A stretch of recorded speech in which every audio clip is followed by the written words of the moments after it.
Punctuations. One tiny punctuation mark can change the entire meaning. What is the definition of punctuations?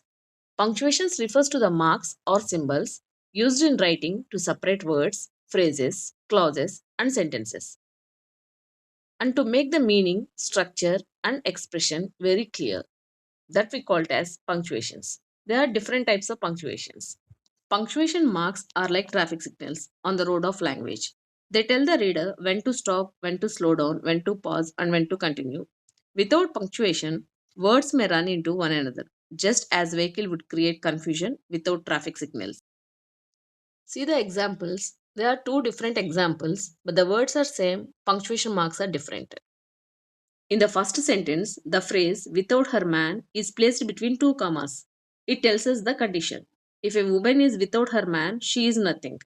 So the woman is the person being described as dependent on the man. The complete meaning is the woman needs the man, without him, she is considered nothing.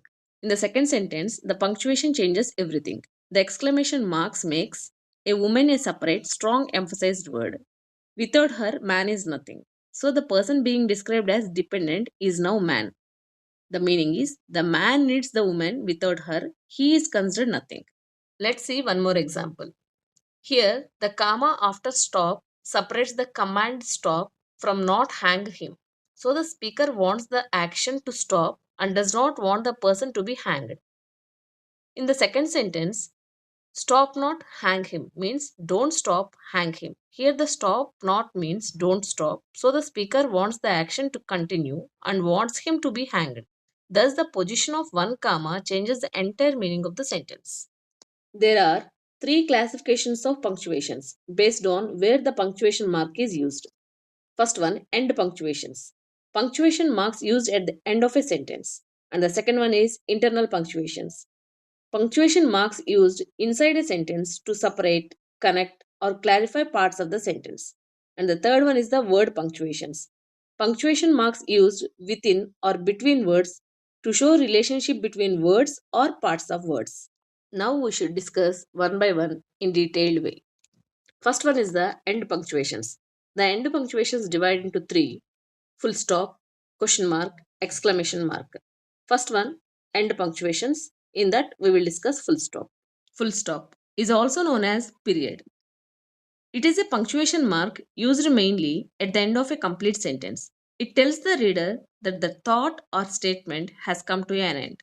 So the reader should stop briefly before moving to the next sentence. A full stop is commonly used after declarative sentences. Example, she is a teacher. The sun rises in the east. So, declarative sentence tells about the fact, opinion, or information. The second one is imperative sentence. Imperative sentence that gives an instruction, command, or surprise. For example, please close the door. And next, a full stop is also used in several special cases, such as abbreviations, initials, separating hours from minutes, and separating the date from the month and year. First, check one by one. In abbreviations, a full stop shows that a word has been shortened. For example, doctor. Actual spelling is doctor, but when you are writing doctor, we are using full stop. And for Mr., etc., like that. In initials, a full stop can be placed after the first letter of a person's name. For example, R.K. Narayan. R after full stop and K after full stop, where R and K are initials. A full stop may also be used to separate the hour from the minutes. When writing time, especially in some styles, for example, 10:30 am, here the full stop separates 10 hours from 30 minutes. In some traditional date writing styles, a full stop can be used to separate the day, month, and year.